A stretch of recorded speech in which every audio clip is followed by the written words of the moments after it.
തുളസിച്ചെടിയെ ചൊല്ലി ശാസ്ത്രീയമായും ആത്മീയമായും നിരവധി പ്രത്യേകതകളാണ് പറയാനുള്ളത്. ഹൈന്ദവ വിശ്വാസപ്രകാരം തുളസി ലക്ഷ്മി ദേവി സമമാണ്.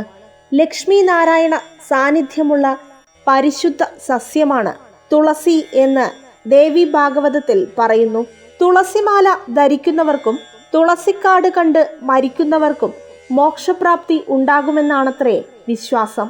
തുളസിച്ചെടി നന്നായി വളരുന്ന ഇടം ലക്ഷ്മി കടാക്ഷമുള്ള ഇടമാണെന്നും കരുതപ്പെടുന്നു. ഒരിക്കൽ ഗംഗാ സരസ്വതി ലക്ഷ്മി ദേവിമാർ തമ്മിൽ ഉണ്ടായ തർക്കത്തെ തുടർന്ന് ലക്ഷ്മി ദേവി ഭൂമിയിൽ ഒരു ചെടിയായി ജനിക്കട്ടെ എന്ന് സരസ്വതി ദേവി ശപിച്ചു. ഇത് കേട്ട ഗംഗാദേവി സരസ്വതിയെ നദിയായി തീരട്ടെ എന്ന് ശപിച്ചു. പകരമായി ഗംഗ ഭൂമിയിൽ നദിയായി ഒഴുകട്ടെ എന്ന് സരസ്വതി ദേവിയും ശപിച്ചുവത്രേ. ഇത്തരത്തിലുള്ള ശാപഫലമായാണത്രേ തുളസിച്ചെടിയും ഗംഗാ നദിയും സരസ്വതി നദിയും ഉണ്ടായത്. എന്നാൽ മഹാവിഷ്ണു ലക്ഷ്മി ദേവിയെ സമാധാനിപ്പിച്ച് ഇപ്രകാരം പറഞ്ഞു: പരിഭ്രമിക്കേണ്ടതില്ല. ഭൂമിയിൽ ചെന്ന് ധർമ്മധ്വജന്റെ പുത്രിയായ തുളസിയായി ജനിച്ച് 3 ലോകത്തെയും പരിശുദ്ധമാക്കാനുള്ള അവസരമാണ് ശാപത്തിലൂടെ ലഭിച്ചത്.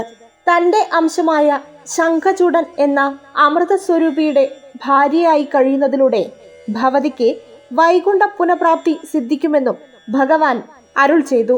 തൽപ്രകാരം ധർമ്മധ്വജനും പത്നി മാധവിക്കും പുത്രിയായി തുളസി ജനിക്കുകയും ചെയ്തു. കാലക്രമത്തിൽ തുളസിക്ക് മഹാവിഷ്ണുവിന്റെ പത്നിയാകാൻ അതിയായ ആഗ്രഹം ജനിച്ചു.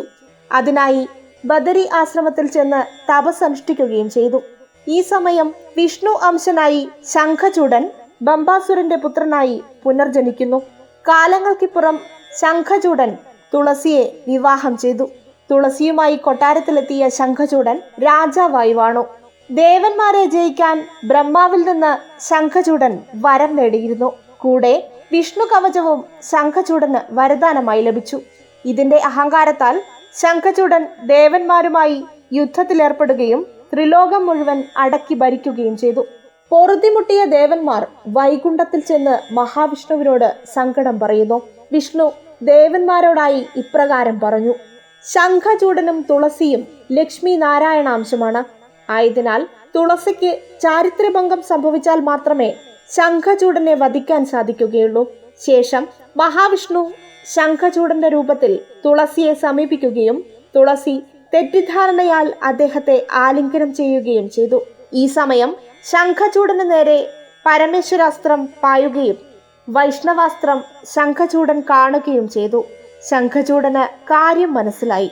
അദ്ദേഹം മഹാവിഷ്ണുവിനെ മനസ്സർപ്പിച്ച് പ്രാർത്ഥിച്ചു. ശംഖചക്ര ഗദാ പത്മധാരിയായ മഹാവിഷ്ണു ശംഖചൂഡന് മുന്നിൽ പ്രത്യക്ഷപ്പെട്ടു. അദ്ദേഹത്തിന്റെ ആത്മാവ് വിഷ്ണുവിൽ ലയിച്ചു ചേർന്നു. തുളസീദേവിക്ക് നടന്ന സംഭവ വികാസങ്ങൾ മഹാവിഷ്ണു വിവരിച്ചു കൊടുത്തു. തൽക്ഷണം തുളസിയുടെ ശരീരം നിശ്ചലമായി നിലം പതിച്ചു. തുളസിയുടെ ആത്മാവ് ലക്ഷ്മി ദേവിയിൽ ലയിച്ചു ചേരുകയും ചെയ്തു. തുളസിയുടെ ശരീരം ദ്രവിച്ച് ലയിച്ചു ചേർന്ന സ്ഥലത്ത് ഗണ്ഡകി എന്ന പുണ്യനദി ഉണ്ടാവുകയും തുളസിയുടെ തലമുടിയും രോമങ്ങളും തുളസി ചെടിയായി തീരുകയും ചെയ്തു അത്രേ. തുളസി സ്മരണാർത്ഥം താൻ എന്നും തന്റെ കഴുത്തിൽ തുളസിഹാരം അണിയുമെന്നും ദേവപൂജയ്ക്ക് തുളസി ശ്രേഷ്ഠമായി തീരുമെന്നും മഹാവിഷ്ണു അനുഗ്രഹിച്ചു. പിന്നീട് ഗണ്ഡകി നദീതീരത്ത് മഹാവിഷ്ണു ശിലയായി വളരുകയും ശില പൊട്ടിത്തെറിച്ച് ചില കഷ്ണങ്ങളായി ഈ നദിയിൽ ലയിച്ചു ചേരുകയും ചെയ്തു. അതാണത്രേ സാളഗ്രാമമായി പൂജിക്കപ്പെടുന്നത്. പത്മപുരാണം, ശിവപുരാണം, തുളസി ഉപനിഷത്ത്, തുളസി മാഹാത്മ്യം, ദേവി ഭാഗവതം തുടങ്ങിയവയിൽ തുളസി ദേവിയുടെ കഥ വിവരിക്കുന്നുണ്ട്. ഹൈന്ദവ ഗൃഹങ്ങളിൽ ഭക്തിയാദരപൂർവം തുളസിത്തറ സ്ഥാപിക്കാറുണ്ട്.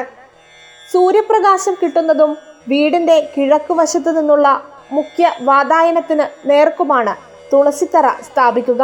തുളസിത്തറ സ്ഥാപിക്കുന്ന ഇടം പരിശുദ്ധമായിരിക്കണമെന്നാണ് വെപ്പ്. തുളസിയെക്കുറിച്ച് ശാസ്ത്രീയമായി പറയുകയാണെങ്കിൽ ലാമിയേസി സസ്യകുടുംബത്തിൽപ്പെടുന്ന ഔഷധ സസ്യമാണ് തുളസി. തുളസിയുടെ ശാസ്ത്രീയ നാമം ഒസിമം സാങ്ക്ടം എന്നാകുന്നു. മലയാളത്തിൽ നീറ്റുപച്ച എന്നും പേര് ചൊല്ലി വിളിക്കുന്ന തുളസി സംസ്കൃതത്തിൽ മാഞ്ചരി, കൃഷ്ണതുളസി, സുരസ, ഗ്രാമ്യ, സുരഭി, ബഹുമഞ്ചരി, ഭൂതഗ്നി തുടങ്ങി നിരവധി പേരുകളിലാണ് അറിയപ്പെടുന്നത്. ഔഷധ സസ്യമായും പുണ്യസസ്യമായും പരിഗണിക്കപ്പെടുന്ന തുളസി ഇന്ത്യയിൽ എല്ലായിടത്തും കണ്ടുവരുന്നു. കറുപ്പ്, വെളുപ്പ് നിറത്തിൽ കാണപ്പെടുന്ന തുളസി യഥാക്രമം കൃഷ്ണ തുളസി എന്നും രാമതുളസി എന്നും അറിയപ്പെടുന്നു. തുളസിച്ചെടിക്ക് അനേകം ഔഷധ ഗുണങ്ങളാണ് ഉള്ളത്. ഉദരരോഗങ്ങൾ, ത്വക്ക് രോഗങ്ങൾ, വിഷബാധ മുതലായ അസുഖങ്ങളെ ശമിപ്പിക്കുന്നതിന് തുളസി സഹായിക്കുന്നു.